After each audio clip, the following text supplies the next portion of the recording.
하겠습니다. 로마서 13장입니다. 로마서 13장. 로마서 13장. 아마 지금 우리 말씀 듣는 시간에는 불을 켜는 게 낫지 않나요? 이거 말씀 듣고 기도할 때 불 끄는 게 나아요. 네. 그렇죠. 네. 지금 이 스크린이 보입니까? 여러분? 네. 네. 불을 꺼야지 잘 보입니까? 스크린?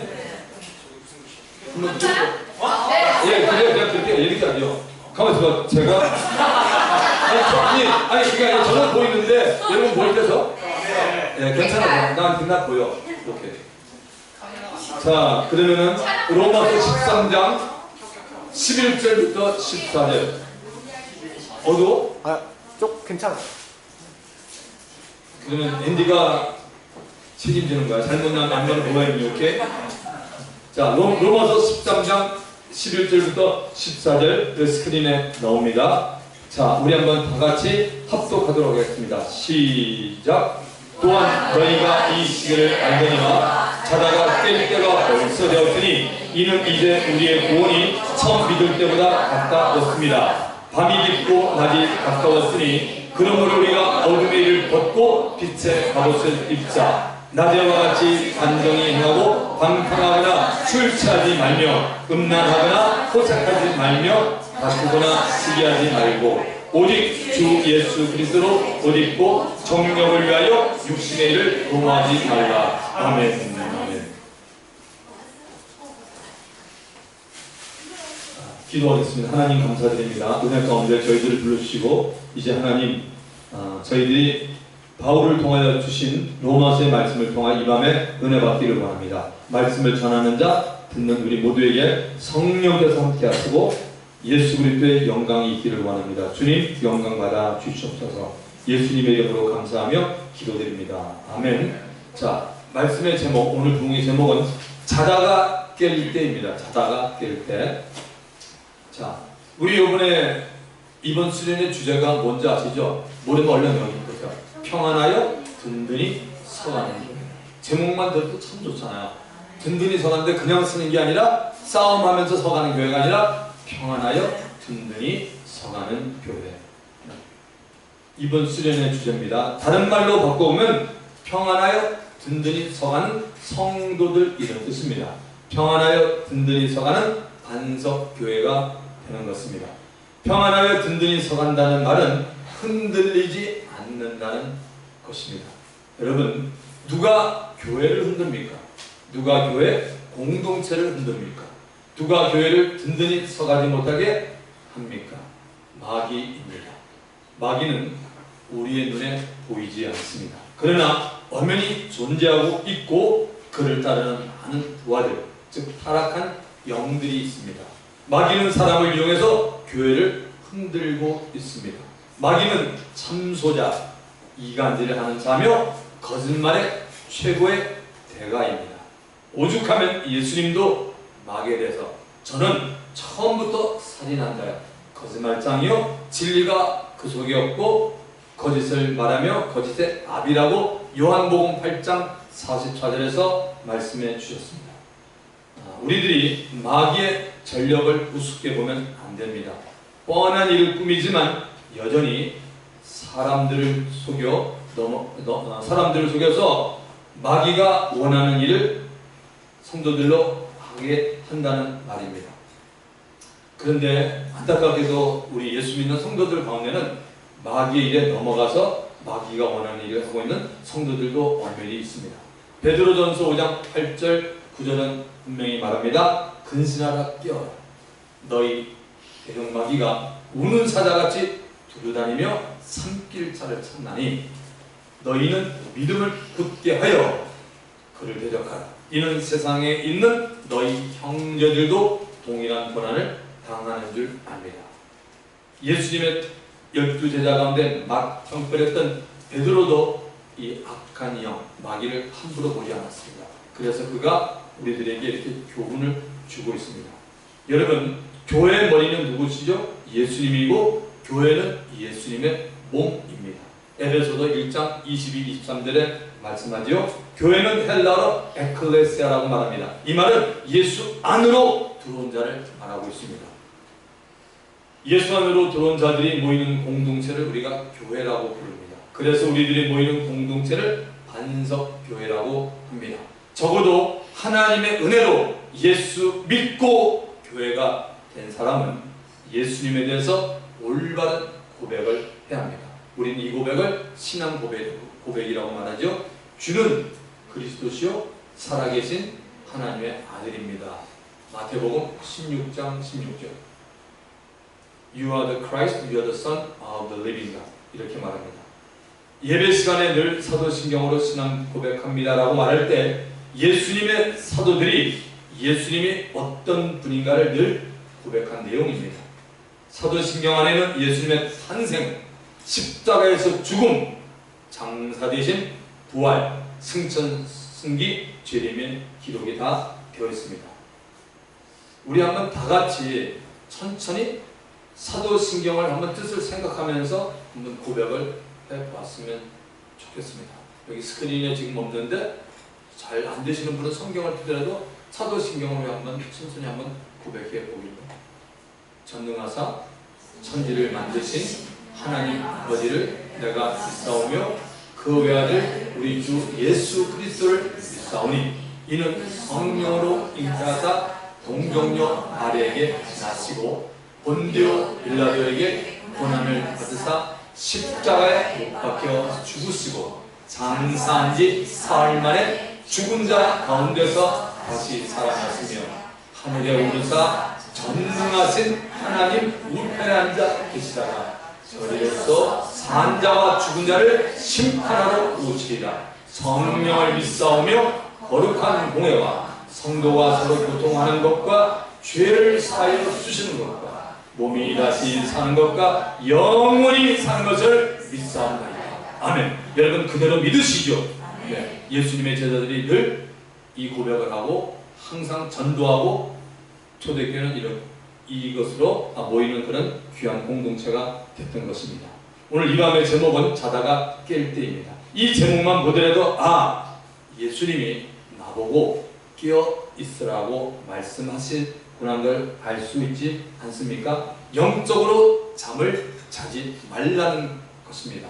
자, 11절을 가보면 또한 너희가 이 시기를 알거니와 자다가 깰 때가 벌써 되었으니 이는 이제 우리의 구원이 처음 믿을 때보다 가까웠음이라고 말합니다. 바울은 로마 성도들에게 현재의 때를 이해하고 알고 이것을 행하라고 말합니다. 행하는 이것이 뭐냐면 자다가 깨는 것입니다. 잠을 자다가 깨는 것입니다. 잠을 자는데 안 깨면 어떻게 되죠? 그 사람은 그냥 계속 잡니다. 죽는 거죠. 자, 잠을 잔다라는 말이 성경에서는 몇 가지로 사용되고 있을까요? 세 가지로 사용되고 있습니다. 첫 번째는 우리 육체가 휴식을 취하기 위해서 잠을 자는 것입니다. 아마 여러분들 가운데 지금 육체적으로 피곤한 분 있다고 봅니다. 오늘 하루 종일 우리가 있으면서 또 운동도 하고 또 거기다가 우리가 밥을 잔뜩 먹으면은 항상 뭐냐면 이 잠이 옵니다.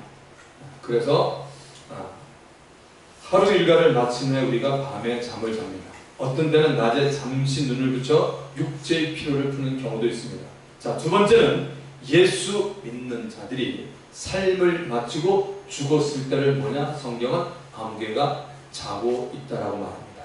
예수 믿는 사람에게는 그렇게 말합니다. 살전 4장 15절, 데살로니가 전서 4장 15절에는 우리가 주의 말씀으로 너희에게 이것을 말하노니 주 강림하실 때까지 우리 살아남아 있는 자도 자는 자보다 결단코 앞서지 못하리라. 여기서 말하는 자는 자는 이미 예수를 믿고 육체의 죽음을 맞이한 자들을 말합니다. 여러분이 잘 아시는 가족 중에 예수 잘 믿었던 어른이거나 혹은 여러분이 아는 분 가운데 이 땅의 삶을 마친 분, 그런 사람들이 다 자는 자입니다. 예수님이 공중 재림하시면 먼저 예수 믿고 죽은 영혼들, 곧 자는 자들을 휴거시킨다고 말하고 있습니다. 그리고 그 후에 저와 여러분같이 살아있어 예수를 믿고 있는 자들이 공중에서 주님을 영접하는 휴거가 발생한다는 것입니다. 바울은 데살로니가전서 4장 16절에서 자는 자들을 그리스도 안에서 죽은 자들이라고 말하고 있습니다. 제한된 육체의 종말을 맞이한 그리스도인들에게는 육체의 죽음이란 잔한 것입니다. 그래서 예수님이 공중 재림하여 자고 있는 자들을 깨우러 오시는 것입니다. 세 번째는 나태함, 곧 게으름을 말하고 있습니다. 할 일이 있는데도 하지 않고 있으면 느리고 게을러 터져서 자고 있다라고 말합니다. 잠언서 6장 9절에 보면 게으른 자여 네가 어느 때까지 눕겠느냐, 네가 어느 때 잠이 깨어 일어나겠느냐. 잠언서 12장 24절에 보면 부지런한 자의 손은 사람을 다스리게 되어도 게으른 자는 불임을 받느니라. 잠언서 15장 19절은 게으른 자의 길은 가시 울타리 같으나 정직한 자의 길은 대로니라. 성경에서는요, 여러분, 게으른 자에 대해서 신약이나 구약에 좋게 말한 구절이 하나도 없습니다. 여러분, 게으르시면 안 됩니다. 아마 우리 부모님들은 게으른 분이 잘 없다고 봅니다. 게을렀더라도 애 놓고 살다 보면 게으를 수가 없어요. 우리 청년들 가운데는 어디나 게으른 사람이 있어요. 제가 봐도 우리 반석교회도 게으른 사람이 있어요. 제가 얘기는 못하지만 있지만 여러분 아실 겁니다. 그래서 여러분 게으르면 안 됩니다.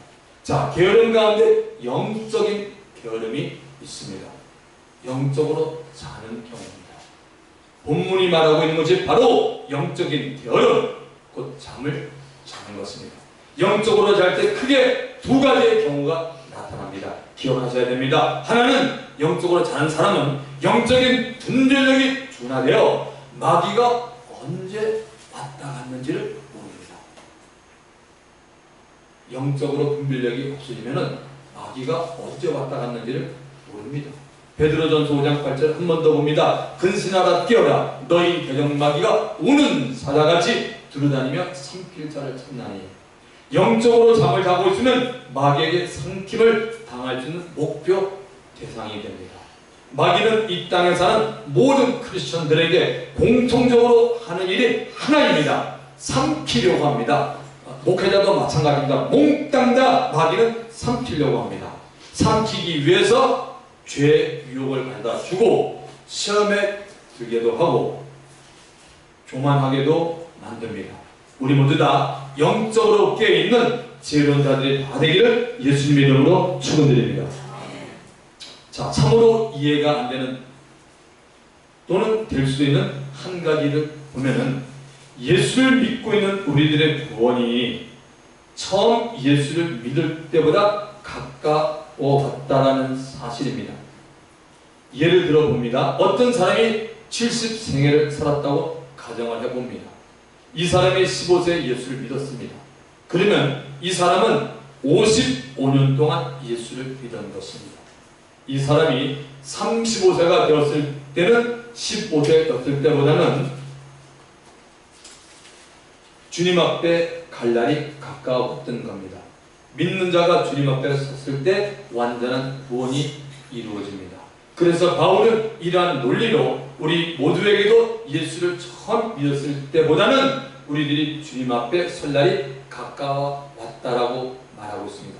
이 말은 지금 현재 여러분 모두에게 그대로 적용됩니다. 이 사실을 하나님도 알고 마귀도 알고 우리들도 압니다. 그런데 주님 앞에 갈 날이 다가올수록 사실 신앙의 연수가 많이 흐른 거 아닙니까?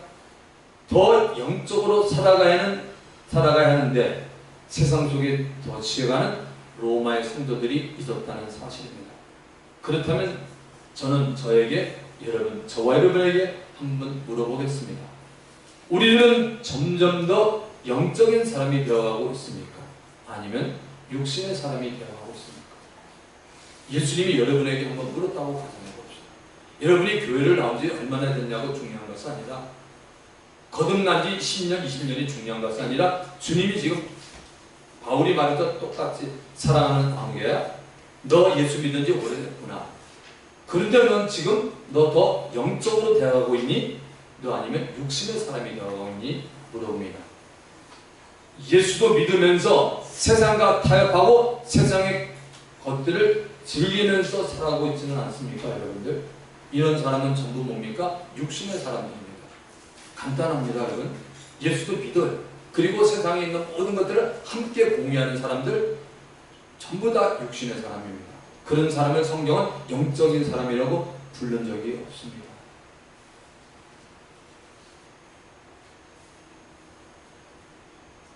바울은 12절에서부터 영적으로 잘 때 생기는 일들을 우리들에게 소상히 말해주고 있습니다. 자, 그러면 여러분이 과연 내가 지금 영적으로 자고 있는 그리스도인지 아는 것이 성경에 나옵니다. 자, 12절을 한번 가볼까요? 12절을 다 같이 읽읍시다. 시작. 밤이 깊고 낮이 가까웠으니 그러므로 우리가 어둠의 일을 벗고 빛의 갑옷을 입자라고 합니다. The night is nearly over. The day is almost here. 그 날은 점점 우리에게 가까이 와 있다고 말합니다. 밤이 깊었다는 말은 이제 동력이 또 올 때가 가까이 와 있다는 것입니다. 낮 정오의 햇살보다 더 찬란한 빛의 주인이신 예수님이 가까이 와 있다는 것입니다. 재림하실 주님이 더 전보다 가까이 와 계십니다. 하나님의 은혜로 빛의 자녀가 되었는데도 불구하고 어느 때부터인가 어둠의 일을 했던 것을 벗어 던지라고 말합니다. 대신에 빛으로 무장된 갑옷을 입으라고 합니다. 갑옷은 평상시에 입는 옷이 아닌데도 갑옷을 입으라는 의미는 무장을 하고 있으라는 겁니다. 우리 믿는 자들이 절대로 마귀와 그의 악한 영들에게 틈을 주면 안 된다는 말입니다.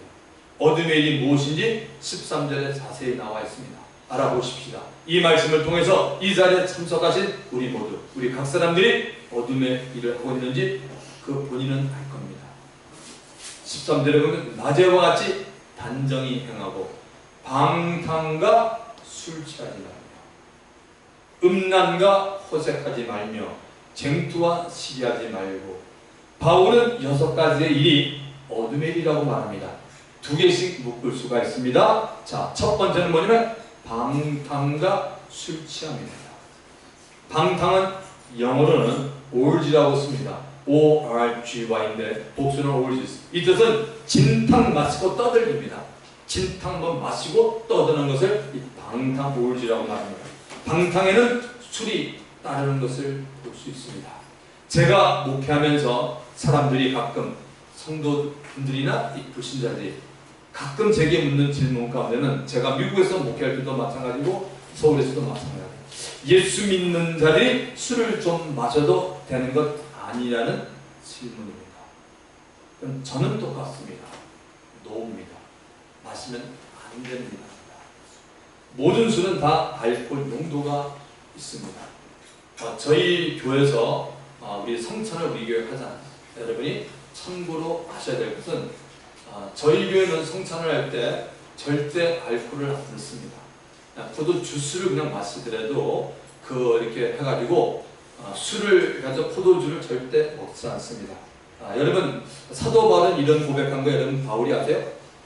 만약에 자기가 그 제사상에 올라간 음식이 하나님께서 준 감사 먹으면 되는데 자기가 제사상에 올라간 고기를 먹는데 만약에 믿지 않는 형제나 형제는 아니죠. 믿지 않는 사람이나 이제 간 믿은 사람인데 그 모습을 보고 저 바울 선생이 왜 우상에 든 음식을 먹냐고 하면은 충분히 이해가 되는데 이해가 문제가 아니라 바울은 그런 겁니다. 그래 영혼이기 때문에 평생 고기 안 먹게 합니다.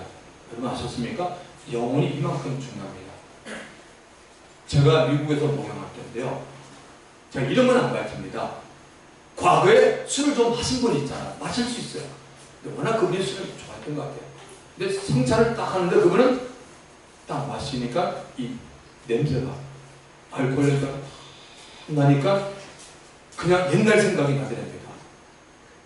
옛날 때 뭐죠? 한 잔 두 잔 마시던 생각이. 그래서 그 얘기가 어떻게 흘러서 저까지 들어왔던 그런 얘기입니다. 그래서 저는 어떻게 생각하냐면 저는 노입니다.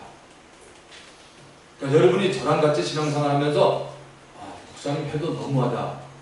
저한테 너무하다 그러지 마시고 하나님한테 얘기하세요. 저는 성경대로 그냥 믿고 들어가는 목사니까 어떤 분은 예수님이 당시 와인을 마셨는데 그렇게 얘기하면 여러분 독일 가서 사십시오. 독일에는 맥주가 우리 음료수 비슷하다고 그렇게 표현하니까 모릅니다. 그러니까 주님이 말씀하신 그런 부분 다릅니다. 그러니까 아예 여러분 술을 대면 안 됩니다. 모든 술은 다 알코올 농도가 있습니다. 알코올은 사람 몸을 가누지 못하게 하고 흐느적거리게 만듭니다. 사람의 체질에 따라서 술이 몸에 맞는다 혹은 맞지 않는다라고 말하는 경우가 있습니다. 한국에는 보니까 여자분들이 술을 잘 드시더라고요.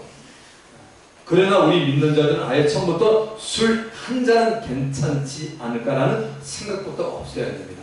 술은 또 술을 찾게 만듭니다. 한 잔이 두 잔이 될 수가 있습니다.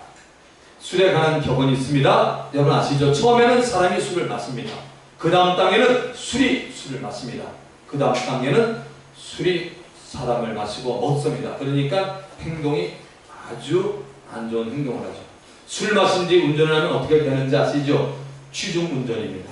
사고 내기가 쉽고 사고 나면 다른 사람들의 목숨을 빼앗거나 크게 부상을 가져다 줍니다.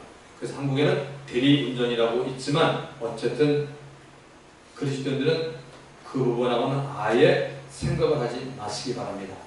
믿는 자들이 술 마시는 모습을 보면 예수 믿기 시작한 영적으로 어린 성도들이 시험 듭니다.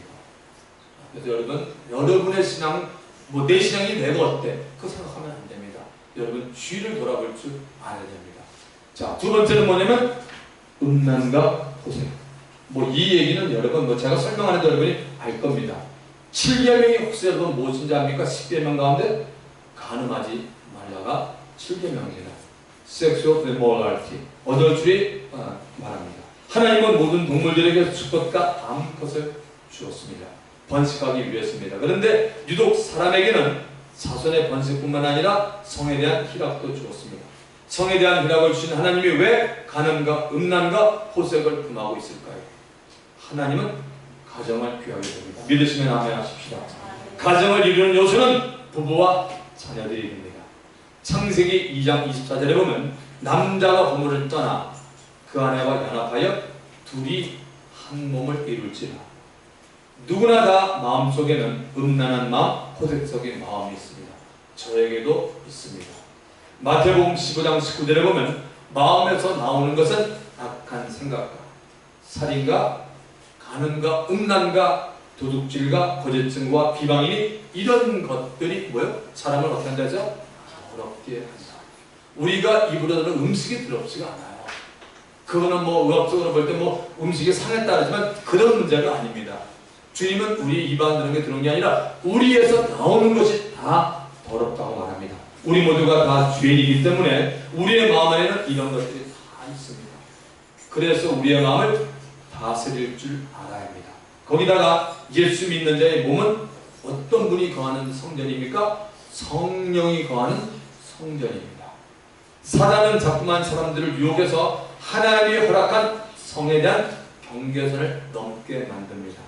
그래서 다른 사람에게 소유된 자에게도 관심을 갖게 합니다. 결혼한 사람이 남의 아내나 남편에게 관심을 가지면 안 됩니다. 학생들은 그저 친구로 이성을 만나고 얘기해야 합니다. 대학을 졸업할 때쯤 장래를 위해서 이성에 관심을 가지면 좋겠습니다. 과거나 지금이나 성경은 보는 것에 정말 조심하라고 우리들에게 바랍니다. 보면 안 되는 것을 보면 욕심과 탐심이 생기고 죄를 짓고자 하는 소원이 누구에게나 일어납니다. 그 소원을 통제하지 못하면 사고를 내게 됩니다. 남의 물건에 손을 대기도 하고 남녀간에 좋지 못한 행동이 나오게 됩니다. 청년대학 여러분들은 좋은 배필을 만나게 해달라고 하나님께 미리미리 기도하시기 바랍니다. 제가 고등부 때도 청년대학부 때도 가끔 얘기를 했는데 여러분들은 워낙 많은 정보가 필요하니까 얘기해서도 아마 흘렸을 것 같습니다. 자, 오늘 이 순간도 절대 흘리지 마시기 바랍니다. 잠언서 19장 14절. 자, 다같이 읽읍시다. 시작. 집과 재물은 조상에서 상속하거니와 슬기로운 아내는 여호와께로 말미암으니까. 너무 멋있잖아요. 슬기로운 아내는 여호와께로 말미암으니까 남자분들은 먼저 기도해야죠. 하나님께 기도해야죠. 하나님, 앞으로 저하고 주님의 나라를 위해서 한 사람이 될 공동체를 이룬 사람이 누굽니까? 기도를 해야 되고, 자매들은 또 어떻게 돼요? 슬기로운 아내는 여호와께로 말미암으니까 자매들은 자신의 영혼욕을 정말 주님 앞에 거룩하게 잘 관리하고 자매들은 남자 걱정할 필요가 없어요. 기도하면 하나님께서 때따로 정말 멋있는. 알았지? 세돌아? 은선이 알았지? 다 천정이 다 마찬가지야. 지금 뭐 친구 사귄다고 해서 사람 위로는 주말로 왔어 오면 내일 어떤 일이 될지 우리가 절대 모르니까 장담하면 안 돼. 요즘 세상이 결혼해도 뭐 이혼하는 판이 여러분 그렇잖아요. 그러니까 하여튼 천천히 우리가 주님을 더 사랑하면서 이렇게 나아가야 됩니다. 자, 우리 남자 청년들은 장래 아내에 대해서 기도 많이 해야 됩니다. 그래서 여러분들이 본인도 기도 많이 하지만 여러분 부모에게 부모에게 또 얘기가 좀 그러면은 박영림 사모라고 있습니다. 그분한테 들어가면 기도를 잘합니다. 왜냐면 제가 그것만큼은 제가 얘기할 수 있어요. 저희 남자애들이 둘인데 걔들이 6살, 7살 때부터 배필 놓고 있는데 깜짝 놀랐습니다. 그렇게 기도하더라고요. 그래서 아주 그 며느리 보자마자 그 얘기를 했습니다. 당당하게 본인이 그랬으니까 너희들은 내가 기도 많이 했던 사람이라고. 참 제가 목회자지만 그 말은 정말 은혜를 많이 받았던 말이고 맞는 것 같습니다. 자, 세 번째는 쟁투와 시기하지 말며라고 되어 있습니다. 서로 싸우지 말라는 것이고 시기하지 말라는 겁니다. 시기라는 말은 질투와 비슷합니다. 왜 여러분 시기가 옵니까? 욕심이 많고 비교식이 강한 사람일수록 시기가 많고 시기가 많은 사람에게 나타나는 것은 불평과 원망입니다. 변명을 하지 말아야 됩니다. 대개 변명은 자기를 합리화시키기 위한 거짓이 변명입니다. 기억하세요. 변명은 뭐냐면 나를 합리화시키기 위한 거짓이 변명입니다.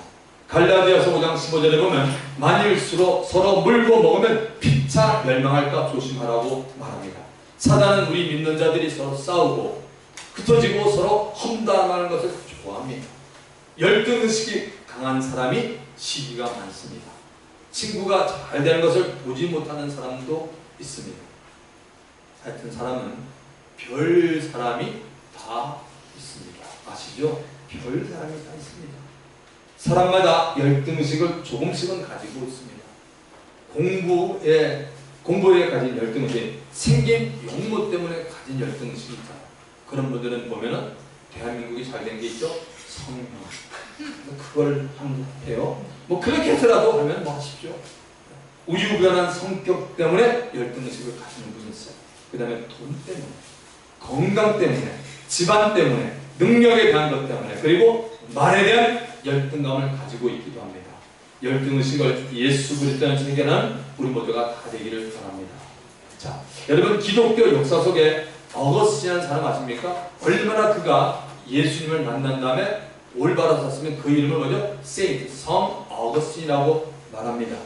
그가 예수처럼 거룩하게 얼마나 거룩하게 예수님처럼 살았던지 주위 사람들이 그걸 갖다가 성자라는 칭호를 붙여줬습니다. 그런데 이 어거스틴은 처음부터 거룩하게 살지 않았습니다. 그는 한때 마니교라는 잘못된 가르침에 빠진 적이 있습니다. 이 마니교는 어떻게 가르치냐면 예수 믿고 우리가 영이 구원을 받는 거기 때문에 이 몸은 아무렇게나 사용해도 좋다는 교리에 속아서 예수 믿으면서도 항상 방탕한 생활을 했습니다. 어느 날 그가 정원 앞을 거닐고 있었는데 갑자기 이런 소리를 들었습니다. 책을 잡고 펴설거라. 책을 잡고 펴설거라. 소리를 듣고 난 후 주위를 봤는데 아무도 없는데 마침 어떤 테이블에 성경책이 눈에 보였습니다. 그래서 들은 대로 책을 잡고 펴라 해서 성경을 잡고 펼친 곳이 오늘 본문의 말씀입니다. 어거스틴이 이렇게 본 거죠. 낮에와 같이 단정히 행하고 방탕과 술 취하지 말며 음란과 ob색하지 말며 쟁투와 시기하지 말고 방탕과 술 취하지 말고 음란과 혼색하지 말라는 말씀이 그에게 메모로 들어왔던 겁니다. 그래서 그는 그날 이후로 그 삶을 완전히 접어버렸습니다. 그날 이후로 어거스틴은 하나님이 자신에게 준 말씀이라고 믿고 마니교의 어둠을 완전히 벗어버리게 되었습니다. 하루아침에 그의 삶은 달라졌고 그가 얼마나 경건하게 살았던지 주위 사람들이 그를 성자라고 부르게 되었다는 것입니다. 마지막 14절을 봅니다. 오직 주 예수 그리스도를 옷 입고 정욕을 위하여 육신의 일을 동하지 말라. 믿는 자들 가운데 세상에 취해 사는 자들, 어둠의 일에 빠져서 헤어나지 못하는 자들에게 주는 치료와 해결의 방법입니다. 예수 그리스도로 옷을 입는 겁니다. 뭘로 옷을 입는다고요? 예수 그리스도로 옷 입습니다. 옆 사람에게 얘기합시다. 예수 그리스도로 옷 입읍시다. 얘기하세요. 저와 여러분, 우리들은 지금 예수 그리스도로 옷을 입고 있다고 생각합니까? 예수 그리스도로 옷을 입으려면 여러분 이 말이 구체적으로 뭔지 몰라요. 그냥 말합니다. 예수 그리스도 옷 입으면 입어라. 제가 조금 풀어드리겠습니다. 예수 그리스도로 옷을 입는다는 것이 무엇이냐면, 옷을 입는다는 말은 성경에서 여러분 옷을 입는다는 말은 구약이나 신약은 거의 다 능력을 덧입는 걸 말합니다. 뭐요? 능력을 덧입는 걸 말합니다. 여러분 엘리야와 엘리사는 아세요? 들어보셨죠? 엘리야와 엘리사. 엘리야가 먼저 있던 선지자고 유명했던 선지자잖아요. 아합 시대 이스라엘이 그렇게 엉망으로 타락할 때 하나님은 선지자 엘리야를 통해서 엄청난 기적과 능력을 행합니다. 그런데 엘리야를 보고 감동먹은 친구가 있죠. 엘라이샤입니다. 영어로. 그래서 엘리사가 그 엘리야를 보고 그 능력을 갖다가 사모했는데 뭐라고 얘기하냐면 영적인 좋은 소원이 있었던 것 같아요. 엘리야가 능력이 대단한데 그 능력 갖고도 안 되고 당신의 능력의 두 배 능력을 받기를 원합니다. 그랬더니 엘리야가 능력은 내게 있는 것이 아니라 내가 섬기는 이스라엘 하나님이 나에게 능력을 주니까 너희들 그러라 하면서 마지막으로 본 게 뭐냐? 얼마나 뭐 아는 게 아니에요. 순종을 잘하면 그거 본 거예요. 장소를 네 군데까지 오는데 끝까지 엘리사가 따라갑니다. 그래서 맨 마지막에 요단물을 가들 때 어떻습니까? 엘리야가 옷을 벗고 요단물을 치니까 막 요단물이 막 이렇게 뭡니까? 전부 땅이 이렇게 펴지면서 물이 다 갈라지면서 걷게 됐습니다. 그리고 난 다음에 엘리야가 그 옷을 갖다가 거기다 딱 버리고 나왔는데 엘리사가 딱 뛰어가지고 아버지 그러면서 일단 그 옷을 잡고 옷을 찢습니다. 그리고 찢은 옷을 막 치니까 물이 더 갈라집니다. 그게 바로 뭘 상징하냐? 성경에 말하는 옷을 입는다는 건 뭐냐? 여러분 능력을 입는 겁니다. 믿으시기 바랍니다. 그래서 바울은 예수 그리스도로 옷 입고 정욕을 위하여 육신의 일을 도모하지 말라. 바로 예수 믿으면서 그냥 안 돼요. 믿는 것도 안 돼요. 하나님의 능력을 입으면 세상 이깁니다. 믿으셔야 돼요, 여러분. 그래서 말씀과 기도가 있는 겁니다. 딴 방법 절대 못합니다. 우리가 마음을 정해보죠. 그래, 오늘 말씀 들었으니까 살아야지. 그거하고는 안 돼요, 여러분. 정말 이 영적인 일은 안 됩니다. 하나님 앞에 내가 정말 불복하고 그분의 엄청난 그 말씀의 파워와 기도의 능력을 내가 능력을 경험할 때 그때 어둠에서 이길 수가 있는 겁니다.